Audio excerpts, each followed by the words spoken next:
Pro3, Jaringan Berita Nasional. Sobat setia Pro3 RRI, pernah gak kita ngebayangin bagaimana rasanya jika dunia gelap, tiba-tiba gelap, dan kita tidak bisa melihat wajah orang-orang yang kita sayangi, atau bahkan melihat warna-warna indah di sekitar kita. Kenyataannya di Indonesia ini masih cukup banyak ternyata masyarakat yang mengalami kebutaan. Catatan kami ini ada sekitar 3,7 juta orang Indonesia yang mengalami kebutaan. Sebagian besar disebabkan karena penyakit katarak, tapi ada juga yang kehilangan penglihatannya karena kerusakan di bagian kornea matanya. Padahal kabar baiknya, kebutaan akibat kerusakan kornea ini sebenarnya bisa disembuhkan lewat transplantasi kornea mata. Sayangnya, kebutuhan akan donor kornea mata di Indonesia sendiri masih sangat tinggi saat ini.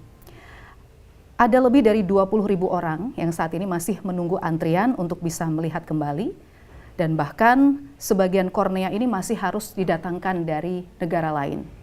Ini kondisi yang terjadi saat ini di Indonesia. Nah, dalam rangka peringatan Hari Penglihatan Sedunia tahun 2025, yang dirayakan setiap hari Kamis minggu kedua di bulan Oktober. Hari ini kita akan ngobrol, kita akan berbincang tentang bagaimana sebetulnya peran perawat mata dalam menjaga kesehatan mata masyarakat, dan juga tentang pentingnya donor kornea mata yang merupakan wujud cinta untuk memberikan cahaya baru bagi sesamanya. Dan untuk itu, kita langsung akan berbincang bersama dengan dua bintang tamu. Kali ini saya sudah bersama dengan Pak Eros Rosikin yang merupakan Ketua Umum Pengurus Pusat Ikatan Perawat Mata Indonesia dan juga Manajer Laboratorium Bank Mata Indonesia. Pak Eros, terima kasih nih sudah meluangkan waktu untuk kita ya. Sama-sama.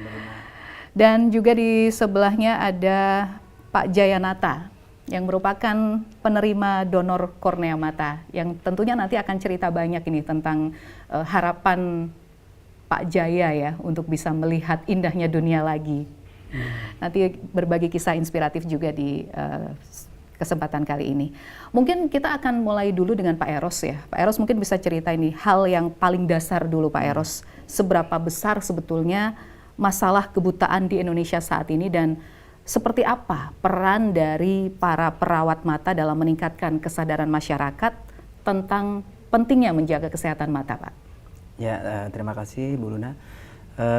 Untuk kebutaan itu kan masih tinggi ya di Indonesia itu, dan prevalensinya itu masih cukup tinggi, dan memang di urutan pertama itu katarak, kebutaan karena katarak. Nah, tapi kemudian ada kebutaan yang disebabkan karena kerusakan kornea, ya, seperti yang dialami oleh Pak Jayanata ini. Nah, ini sudah menempati urutan keempat penyebab kebutaan di Indonesia itu, seperti itu.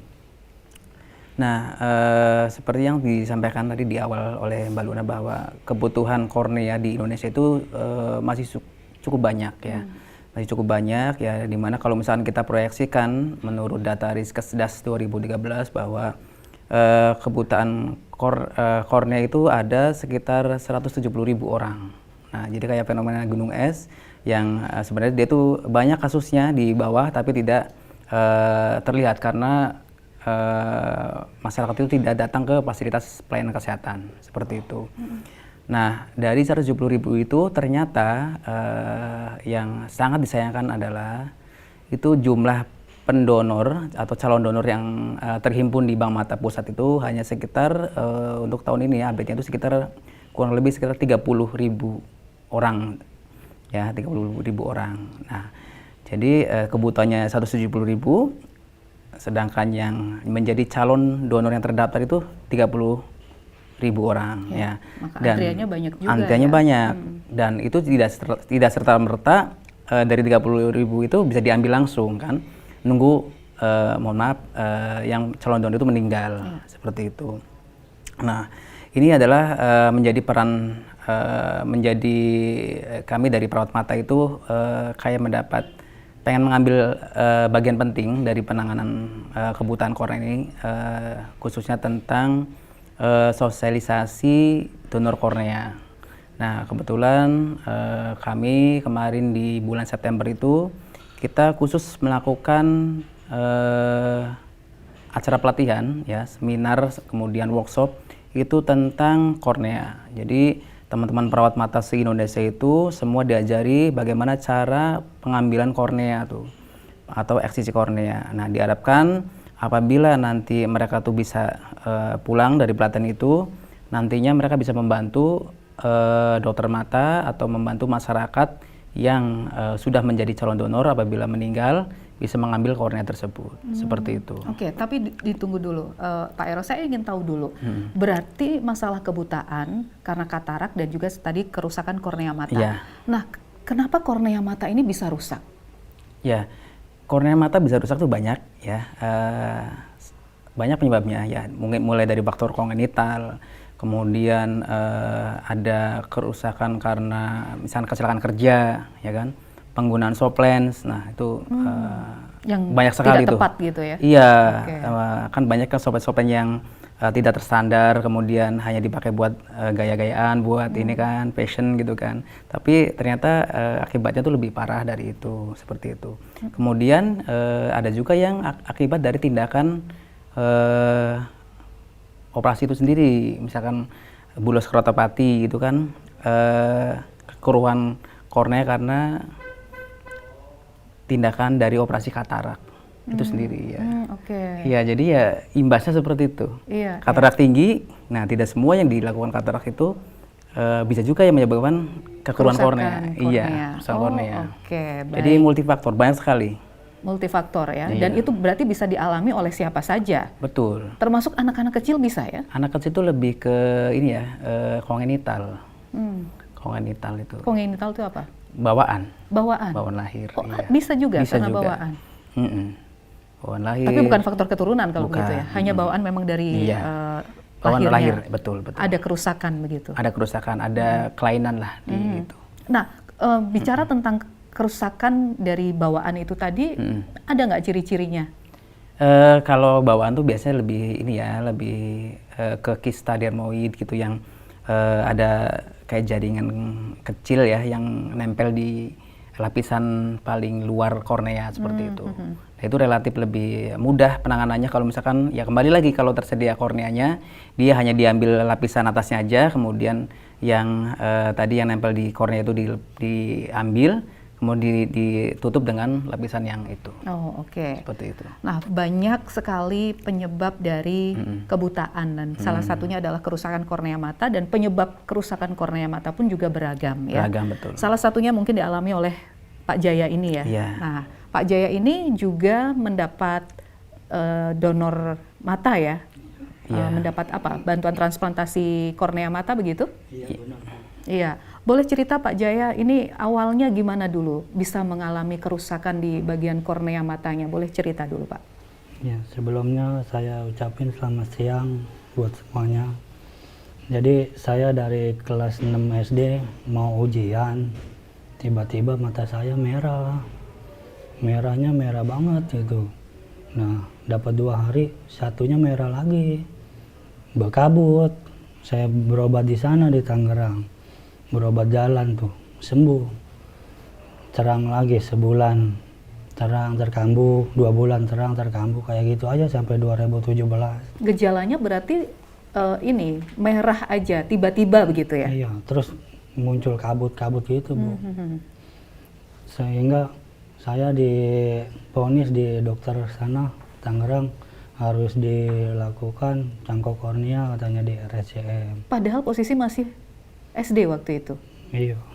Masih SD ya? Oh, apa 2017. 2017? Iya, Oh. setelah menikah. Oh, oke. Berarti dari SD itu sudah ada gangguan, matanya berkabut begitu ya, penglihatannya berkabut, kemudian berobat jalan terus, tapi sampai kehilangan penglihatan tidak? Kalau untuk kehilangan penglihatan ya nggak jelas, pasti, cuma cahaya-cahaya ya masih ada harapan. Cuma saya yang satu larinya bukan ke ahlinya, jadi yang satu mengalami kerusakan yang ini kanan.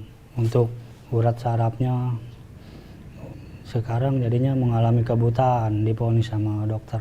Udah nggak bisa diselamatkan. Jadi cuma satu aja sebelah kiri.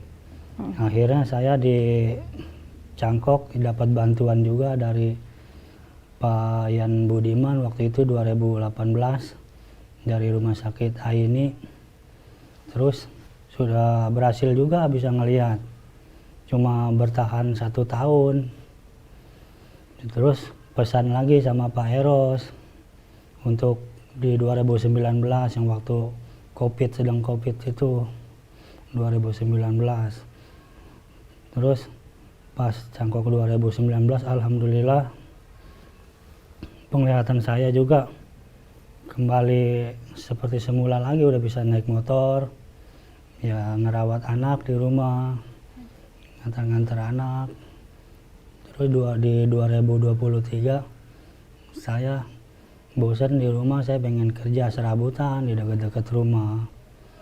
Terus akhirnya saya mengalami infeksi kembali, kerja di dekat-dekat rumah. Emang lingkungannya agak ada asap, agak debu.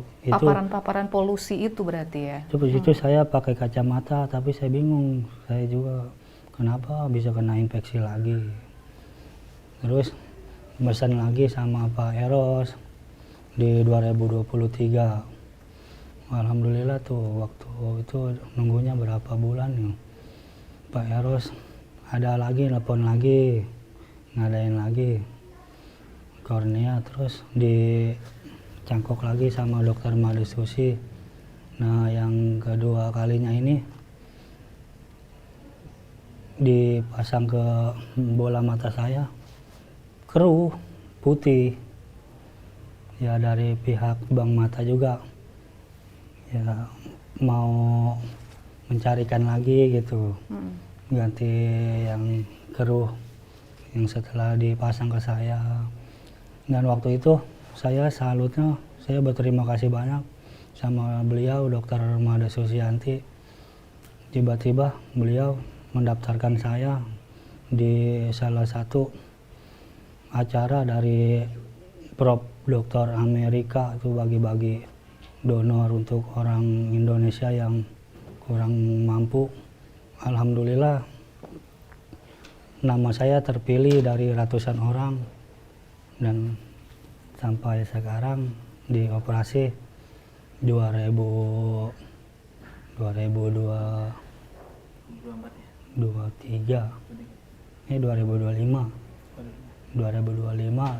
bulan Agustus tanggal 2026. Alhamdulillah diponis sama dokter Susi, katanya ini mah korneanya jernih katanya. Bapak harus jaga baik-baik katanya. Oke, berarti berapa kali operasi ya totalnya dari 2017 awal tadi ya?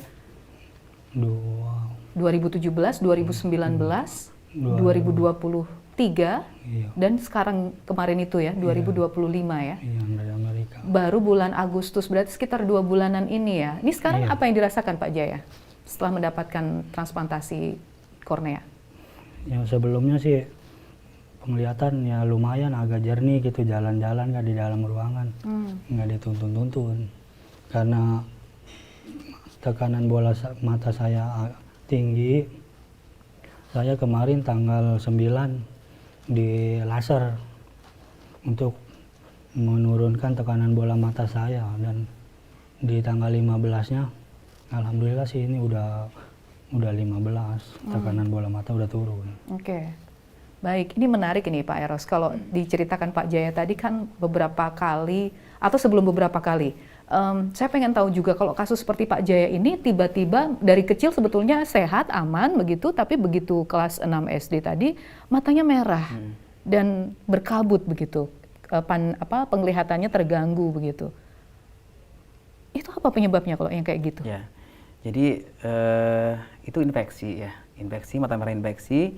Nah, penyebabnya? Penyebabnya ya macam-macam infeksi, bisa bakteri, bisa jamur, kan bisa virus gitu. Nah, cuman kadang masyarakat awam itu bisa jadi dia tidak datang ke dokter mata dulu. Dia diobatin dulu misalkan dengan tetes mata di pasaran.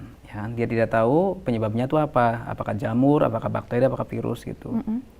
Nah, ada beberapa obat yang kalau misalkan kondisi matanya itu sudah, misalkan epitelnya sudah kena atau misalkan sudah adalah goresan-goresan di epitel, kemudian dikasih obat-obat yang mengandung dexamethasone, ya bisa menyebabkan kekeruhan seperti itu. Oke. Terus kemudian kalau misalkan tadi infeksi yang berkelanjutan kan, nantinya akan bisa menyebabkan ulkus kornea, ya namanya ulkus kornea. Mungkin Pak Jayanata mengalami itu ya. Kemudian habis itu ulkus kornea diobatin, kemudian sembuh. Nah, tidak serta-merta bisa melihat karena setelah itu timbul namanya sikatrik. Sembuh sih, sudah tidak infeksi lagi. Sudah tidak infeksi lagi, tapi ada bekas luka atau jaringan parut di kornea. Itu menyebabkan keruh juga. Dan itu juga harus ditransplan. Gitu. Mungkin kayak gitu kasusnya. Nah, setelah kita tahu tadi penyebabnya karena infeksi, dan infeksi itu penyebabnya macam-macam ya, tergantung dari apa yang membuat infeksi di mata kita. Tapi yang menarik juga Pak Jaya tadi mengalami kerusakan berulang, atau saya bisa sebut seperti itu atau enggak? Betul ya, karena kan tadi sudah sempat baik, sudah bisa beraktivitas seperti biasa, tapi sempat kena polutan udara dan lain sebagainya, itu rusak lagi. Berarti bagaimana? Pentingnya seperti apa kita menjaga itu mata? Untuk orang-orang yang sudah atau pos operasi cangkok gitu kan, itu sebenarnya sudah dikasih tahu oleh dokter maupun perawat di rumah sakit yang bersangkutan untuk menjaga kebersihan tangan pada saat penetesan obat ya.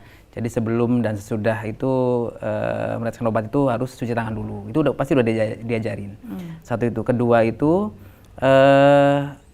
kalau misalkan naik motor misalkan, itu harus pakai kacamata pelindung itu ya. Terus yang ketiga, tidak boleh berenang di laut dulu gitu kan, atau berenang inilah, takut ada infeksi, kena infeksi ya. Karena kan ini kan jaringan baru yang mau diadaptasi nih oleh hostnya. Jadi kita betul-betul rawat, jaga sampai benar-benar dia itu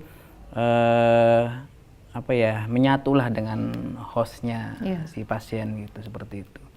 Jadi ya kemungkinan yang sudah dialami oleh Pak Jayanata itu tadi bisa seperti itu, bisa karena ya tadi ya yang polutan di lingkungan sekitar gitu kan, bisa karena kurangnya kebersihan tangan pada saat melakukan penetesan obat ya gitu.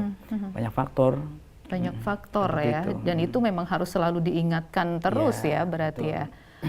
Tapi Pak Jaya selama setelah mendapatkan donor mata ya, dari yang pertama, kedua sampai yang keempat terakhir kemarin, bagaimana Pak Jaya sendiri dalam treatment sehari-hari ya, melakukan perawatannya itu seperti apa? Ada nggak pendampingan ya dari para perawat ini sendiri, perawat mata ini Pak Jaya?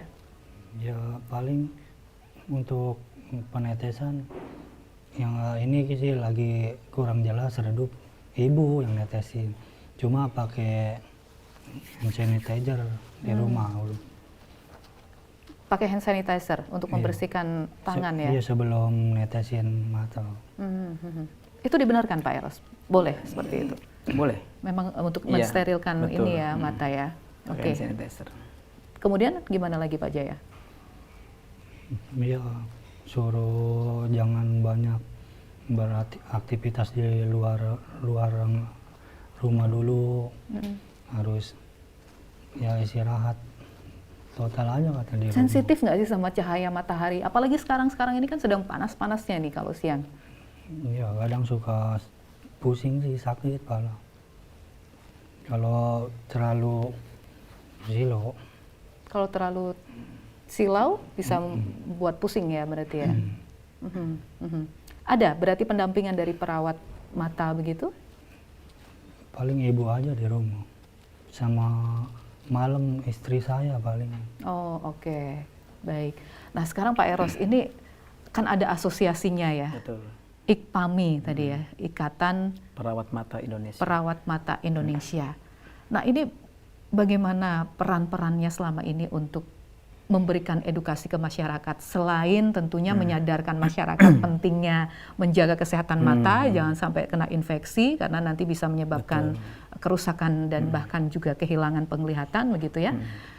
Dan kemudian juga seperti Pak Jaya ini mendampingi beliau dan juga orang-orang seperti Pak Jaya ini, bagaimana perannya Pak? Iya, kami dari Perawat Mata, kita sering melakukan penyuluhan atau sosialisasi ke masyarakat umum terkait dengan kesehatan mata. Ya, untuk dalam pencegahan kebutaan katarak kornea, kita biasanya melakukan sosialisasi itu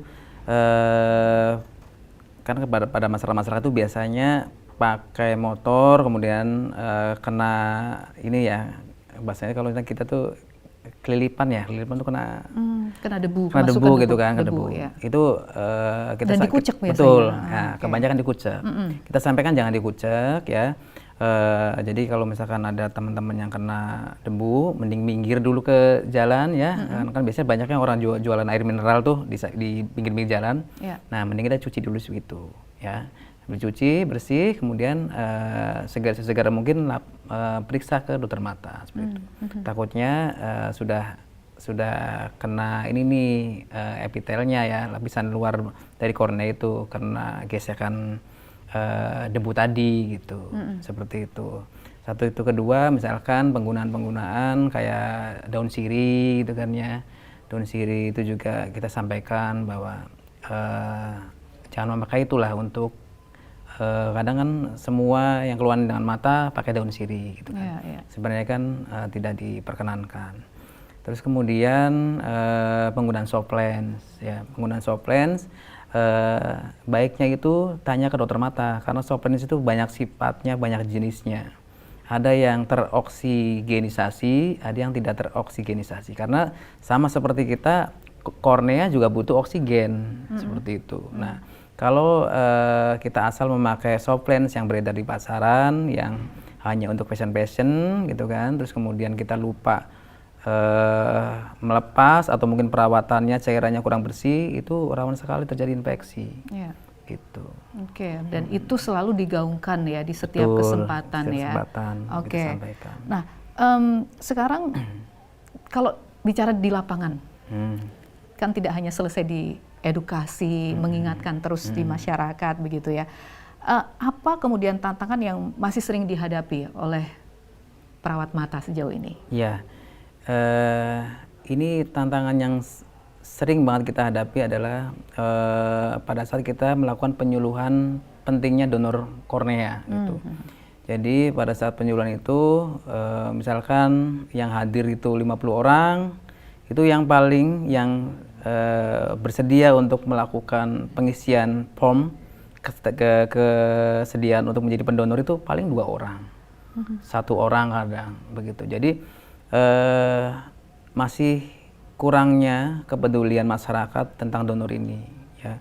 Masih banyak yang di luar sana yang masih memperdebatkan antara boleh tidaknya, halal haramnya menurut agama yang mereka yakini seperti itu. Padahal ada satu komunitas yang tidak peduli dengan seperti itu, yang penting dia itu mau ngasih korneanya seperti itu. Oke, mungkin begini, kalau tadi di awal kita sudah paparkan bahwa kebutuhan akan kornea mata itu kan masih tinggi ya di Indonesia, antriannya juga masih banyak karena sebagian juga masih didonor dari luar Indonesia begitu.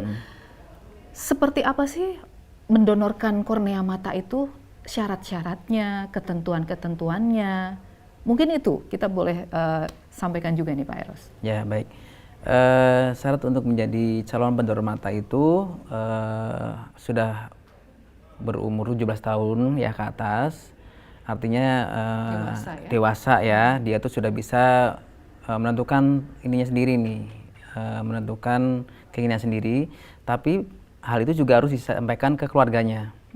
Jadi keinginan untuk menjadi pendonor itu harus disampaikan ke keluarga. Tidak bisa sendiri itu menjadi pendonor, udah selesai dapat kartu udah. Jadi keluarga harus tahu. Harus tahu, nanti kalau meninggal siapa yang ngasih tahu kan repot nantinya kan. Jadi seperti itu syarat-syaratnya itu. Terus kemudian ada juga yang donor potensial yang misalkan mohon maaf anaknya meninggal, itu bisa langsung tuh bapak ibunya kalau misalkan berniat untuk menjadi anaknya menjadi calon donor, mereka bisa langsung tanda tangan, terus kita ambil koreanya bisa juga. Bisa kemana kalau mereka mau apply begitu? Apply seperti itu kita ada di website bisa ya di www.bankmataindonesia.org. Di situ ada formulir yang bisa download dan kemudian bisa dikirim lagi, dan teman-teman atau Bapak Ibu tidak usah datang ke kantor kami, kartu donornya bisa langsung kita kirim ke alamat masing-masing. Oh oke. Berarti ini yang perlu disampaikan juga ke masyarakat, pendonor kornea mata nanti harus pakai persetujuan orang tua atau keluarga. Begitu ya, keluarga. Dan karena ini akan diambil pada saat sudah meninggal ya. Betul. Oke, inilah berbagi Ya. cinta ya untuk Betul, sesamanya betul. pada saat sudah meninggal juga. Ya. Dan kebanyakan orang masih awam ya terkait dengan prosedur pengambilan donornya ini. Ya dikiranya diambil semuanya bola mata. Nah itu sudah nggak dilakukan lagi, tapi yang diambil adalah lapisan beningnya saja atau korneanya saja. Nah gitu. itu prosesnya seperti apa? Kan ini sudah meninggal.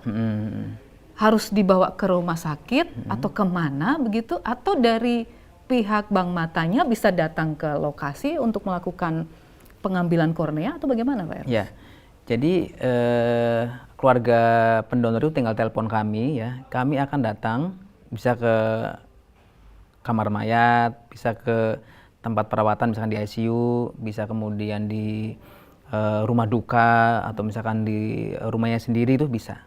Kita ya? Kalau bisa tuh kurang dari 6 jam. Itu lebih bagus. Jadi setelah meninggal kemudian pokoknya kurang dari 6 jam itu kualitasnya akan lebih bagus. Jadi secepatnya itu diambil. Prosedurnya simple ya. Jadi hanya dibuka itunya kelopaknya, terus kemudian diambil korneanya, habis itu ditutup lagi dengan transparan eye caps gitu. Jadi tidak kelihatan kayak habis dibuka, habis itu. Jadi kelihatan bagus gitu. Seperti itu, dan prosedurnya cuma 10 menit. 10 menit. 10 menit. Berarti relawan-relawannya juga banyak ya? Atau perawat-perawat mata yang melakukan pengambilan kornea itu? Kita banyak, tiap tahun kita melakukan pelatihan. Ya, bukan hanya perawat saja, ada dokter mata, dokter umum, perawat mata, kemudian bidan, dokter gigi. Itu semua yang punya basic kesehatan, kita ajarkan untuk melakukan tindakan eksisi. Karena ini adalah langkah dari Bank Mata Indonesia untuk memutus lamanya kornea itu diambil untuk kita menjaga mutu ya. Karena kalau misalkan ada yang meninggal di daerah mana, itu sudah ada teknisi yang siap gitu. Jadi nggak nunggu teknisi yang jauh datang ke orang yang meninggal, tapi teknisi yang terdekat pun sudah bisa ngambil gitu. Jadi kalau bisa ya 1 jam atau 2 jam setelah meninggal bisa diambil seperti itu. Kita sudah tersebar ada sekitar 700 tenaga eksisi yang tersebar di Indonesia. Seluruh wilayah Indonesia ya? 700 orang. Oke.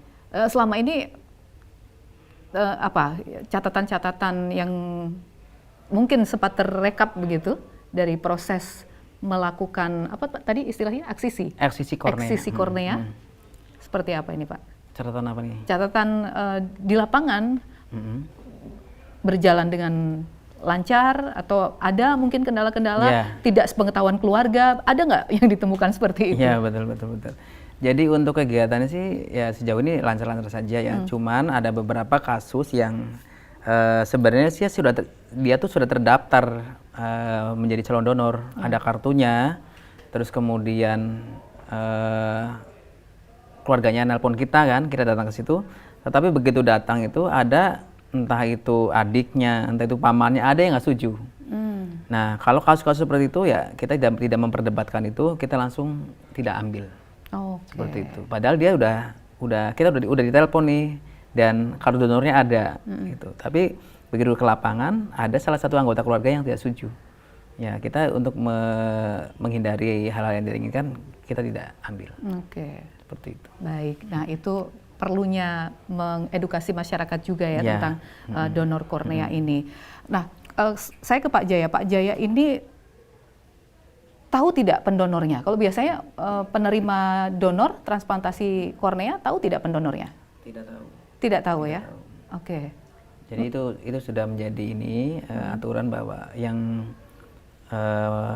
mendonorkan dan yang Menerima. misalkan yang keluarga yang mendonorkan tidak boleh tahu donor dari keluarga itu dicangkok ke siapa. Itu nggak boleh. Itu dan kayak Pak Jayanata ini Pak Jayanata itu tidak boleh tahu juga yang terlalu detail dari siapa sih yang kornea siapa sih yang ini gitu kan. Paling biasanya kita juga dapatnya inisial ya. Kadang ada beberapa pasien yang meminta nama gitu kan untuk sekedar mengirimkan doa. Karena kebahagiaan pasien bisa melihat kembali akibat pertolongan dari orang yang meninggal tersebut. Ya. Nah, ada beberapa keluarga yang meminta nama untuk mengirimkan doa lah. Berterima kasih Berterima lewat kasih, doa betul, begitu ya. betul. Kalau Pak Jaya sendiri gimana nih Pak Jaya pandangan Bapak terhadap sosok-sosok yang sudah tulus tadi mendonorkan kornea matanya? Buat saya ya luar biasa, buat saya seperti malaikat gitu. Aturan orang itu nggak bisa melihat, nah tiba-tiba dicangkokkan kornea matanya orang itu punya harapan lagi kayak gitu. Buat saya sih seperti malaikat lah. Sudah membantu ini ya, melihat dunia lagi begitu ya, membuka harapan lagi begitu ya untuk orang-orang yang pernah kehilangan penglihatan. Pak Jaya sendiri setelah menerima donor kornea, ucapan terima kasihnya itu seperti apa biasanya Pak? Ya saya sih cuma nggak bisa ngebalas dengan apa-apa, cuma bisa ngedoain yang baik sama saya ya biar sehat selalu, murah rezeki ya, panjang umur, dilancarkan segala urusannya, paling kayak gitu aja cuma bisanya. Karena tidak diketahui siapa yang mendonorkan korneanya ya? Iya. Hanya mendoakan keluarganya, mendoakan yang juga pendonornya tadi walaupun sudah meninggal begitu ya. Oke. Sekarang kalau Pak Eros mengajak masyarakat ya, karena tadi kita sudah membahas tentang pentingnya kornea mata itu untuk kita jaga, kemudian kalau sudah rusak juga konsekuensinya luar biasa tadi ya, sampai harus kehilangan penglihatan. Tapi demi kepedulian untuk mengajak masyarakat mendonorkan kornea matanya. Seperti apa ini ajakan-ajakan yang biasa lewat kegiatan-kegiatan apa Pak tadi seperti penyuluhan-penyuluhan. Nah ini lewat mana saja biasa penyuluhan-penyuluhan itu? Sasarannya tuh siapa-siapa saja Pak? Biasanya kami itu lewat itu tuh yang pengajian-pengajian. Pengajian, kemudian komunitas. Ya. Betul. Pengajian, terus kemudian kita juga lewat yang kadang ada tuh yang kayak muktamar kayak gitu ya. Nah, kita minta tuh sisipin di situ. Sisipin di situ, terus kemudian pernah juga kita banyak sih semuanya kita ini ya, media-media yang sudah kita ini koran, terus kemudian apalagi ya kita kerjasama juga dengan TNI gitu kan, misalkan ada ulang tahunnya apa, kita minta slot waktu untuk menyuluh kayak gitu, penyuluhan kornea, banyak juga seperti itu. Masuk ke kegiatan masyarakat, betul, masyarakat ya. Kita minta waktunya untuk itu. Pernah mengadakan ini juga kan yang jalan santai gitu. Kemudian habis itu kita kumpulkan kemudian penyuluhan tentang pentingnya donor kornea gitu. Kita melibatkan public figur, kemudian kita melibatkan artis-artis yang banyak juga loh, artis-artis yang sudah menjadi calon donor kornea itu banyak juga. Banyak ya. Banyak. Bisa menjadi contoh juga. Betul. Mereka diajak melibatkan mereka juga. Betul. Ya berarti untuk mengajak masyarakat lebih luas begitu ya. Bahkan kalau kita lihat di TV India itu, tiap 6 menit itu ada aja informasi tentang ajakan pendonor dari selebriti. Tiap 6 menit itu, jadi kan mungkin misalnya kita ganti channel itu, ada aja tuh kita ganti channel tuh ada ajakan untuk menjadi calon donor. Tapi itu di India, itu, iya. Di India ya. Di kita itu tidak ada. Oh oke. Ya kalau untuk dukungan pemerintah di Indonesia itu kurang untuk donor ini. kurang, Kurang. sosialisasinya. Iya, kurang mendukung untuk apa ya? Mendukung untuk inilah sosialisasi, membantu sosialisasi, membantu kebijakan, mempermudah akses, gitu kan.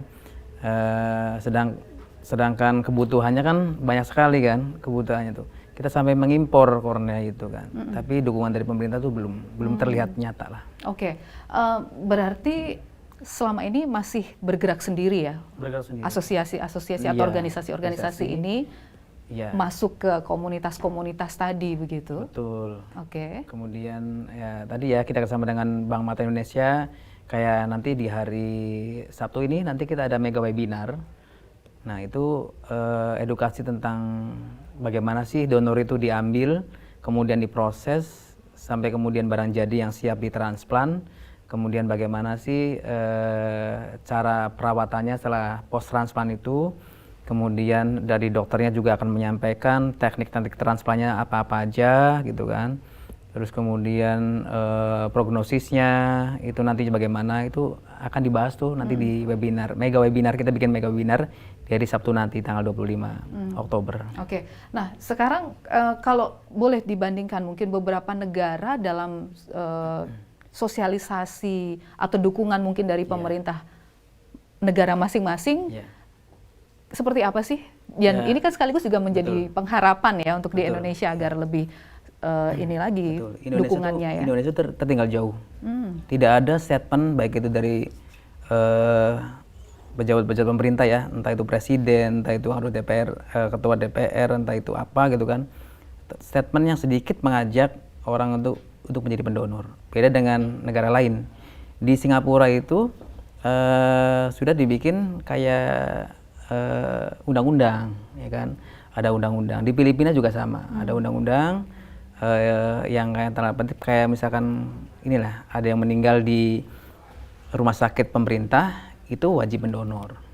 Seperti itu. Ada regulasinya. Nah, itu namanya ya? regulasi dari dari pemerintah.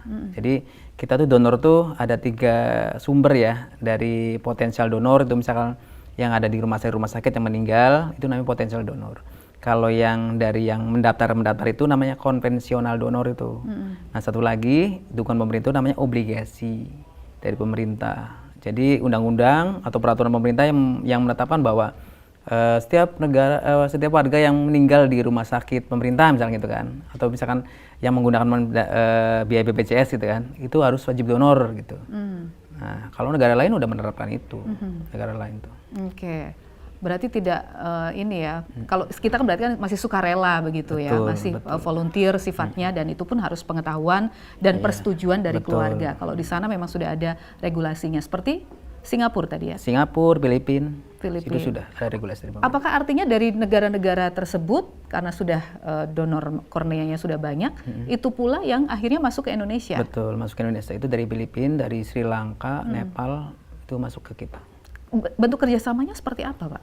Bentuk kerjasamanya ya mereka akan menginformasikan ke kami apabila ada charity donor yang bisa dibagi ke Indonesia. Mereka akan menginformasikan ke kami seperti itu. Gitu ya.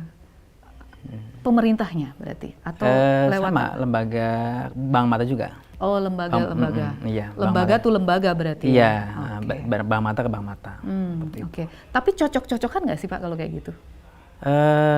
Kalau untuk cangkok kornea itu sebenarnya untuk keberhasilannya itu cukup tinggi karena kornea itu jaringan yang avaskuler atau tidak dilalui pembuluh darah. Avaskuler tidak dilalui pembuluh darah. Artinya tingkat untuk diterima itu sangat tinggi gitu kan. Hampir 80% lah. Tidak terjadi reject. Beda dengan kita transplant jantung, transplant ginjal itu risiko cocok tidak cocoknya tinggi. Ditolaknya tinggi risikonya karena jaringan tersebut itu dilalui pembuluh darah. Ya, kalau kornea itu tidak dilalui pembuluh darah, jadi relatif lebih ini ya cocok kalau misalkan perawatannya bagus, ini lebih cocok dan permanen. Oke, lebih ini selalunya betul, tingkat keberhasilannya tinggi lah. Iya, tingkat keberhasilan dan kecocokannya tinggi begitu ya. Baik. Terakhir mungkin Pak Jaya, ini apa ini harapannya dengan sekarang sudah mendapatkan donor kornea begitu ya, sudah bisa melihat kembali, dan pesan-pesan juga dari para perawat ya seperti Pak Eros tadi menyampaikan untuk menjaga kesehatan mata begitu. Silakan Pak Jaya. Ya, harapan saya ya ke depannya mudah-mudahan kembali jernih lagi, nampak seperti semula, pokoknya jelas lah gitu. Dan saya doakan juga untuk pendonor yang udah mendonorkan ke mata saya supaya ya meninggalnya tenang gitu loh, bahagia di sana. Dan buat dokter Mada juga saya ucapkan banyak terima kasih. Saya tidak bisa balas kebaikan beliau dengan apa-apa, cuma bisa ngedoain aja biar panjang umur, sehat, dan dilancarkan rezekinya, urusannya, biar jadi dokter nomor 1 spesialis. Buat Pak Eros juga saya berterima kasih banyak udah berjuang kemarin-kemarin nyari donor untuk saya, udah mau peduli sama saya. Kalau untuk masyarakat yang masih harus menunggu, ini kan tadi banyak nih, 20.000 ya Pak Eros ya? Ya, 170.000 malah. 170.000 malah Iya. ya, yang masih harus menunggu untuk mendapatkan bantuan donor kornea. Apa yang ingin disampaikan Pak Jaya? Ya, saran saya ya ikutin anjuran dokter aja, yang nggak mungkin dokter nganjurin yang nggak benar. Pasti jalan terbaik itu ya keputusan dokter. Sabar aja ya, nanti juga seperti saya, harapannya ya mudah-mudahan saya doain biar cepet juga dapat korneanya Ya. yang jernih juga, bisa ngeliat lagi. Doa saya sih kayak gitu aja. Oke. Baik. Pak Eros, sekarang bagaimana cara terbaik agar masyarakat bisa lebih sadar ya tentang pentingnya menjaga kesehatan mata, dan yang terpenting itu tadi berani menjadi pendonor mata, Pak? Ya, intinya tadi ya, jadi kita tuh harus peduli sayangi kesehatan mata kita dengan tadi menghindari hal-hal yang bisa mencederai mata kita ya. Pakai motor harus pakai helm, pakai pelindung mata, kemudian juga kalau terjadi emergensi terkait dengan mata harus segera lari ke dokter gitu kan. Jangan ditunggu lama-lama lah gitu kan penanganannya, karena semua yang terkait dengan mata itu semakin cepat penanganannya itu semakin baik, seperti itu. Dan harapan kami dari Bank Mata bahwa masyarakat sudah mulai sadar, harusnya sudah mulai sadar bahwa sudah mulai penting nih menjadi calon donor kornea itu, karena begitu banyak warga, begitu banyak orang di luar sana ya, tadi 170.000 itu sudah menunggu gitu. Mereka sudah menunggu, sudah pengen melihat kembali gitu kan, sudah pengen beraktivitas ya. Kemudian seperti yang pernah saya baca di penelitian itu di orang Australia, ada yang bilang bahwa orang buta itu kalau misalkan dia itu ditakdirkan masih bisa berumur 30 tahun lagi, mereka tuh rela menggantikan setengahnya asal dia bisa melihat. Gitu. Saya nggak apa-apa deh 15 tahun aja, tapi saya bisa lihat. Seperti itu. Itu mengindikasikan bahwa itulah pentingnya indera penglihatan itu. Iya. Seperti itu. Oke. Jadi luar biasa ya dari perbincangan kita. Dari obrolan kita hari ini kita bisa belajar bahwa yang namanya menjaga kesehatan mata bukan hanya tentang melihat saja, tapi di situ juga ada makna memberi kehidupan dan memberi cahaya ya untuk masyarakat. Perawat mata berjuang di garda depan sebagai yang membantu masyarakat agar tetap bisa menatap dunia dengan jelas begitu ya, seperti Pak Jaya dan masyarakat yang lain, dan juga para pendonor kornea. Mereka ini adalah pahlawan cahaya yang memberikan harapan baru bahkan setelah mereka tiada gitu ya.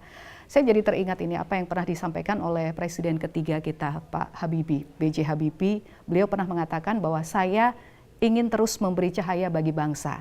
Dan donor kornea adalah wujud cinta terakhir saya. Itu luar biasa apa yang disampaikan oleh Pak Habibie. Dan semoga semangat ini bisa terus hidup di hati kita semua. Dan kita akhiri dulu, sampai jumpa di talk show berikutnya. Jaga selalu kesehatan mata kita dan terus sebarkan cinta. Sampai jumpa.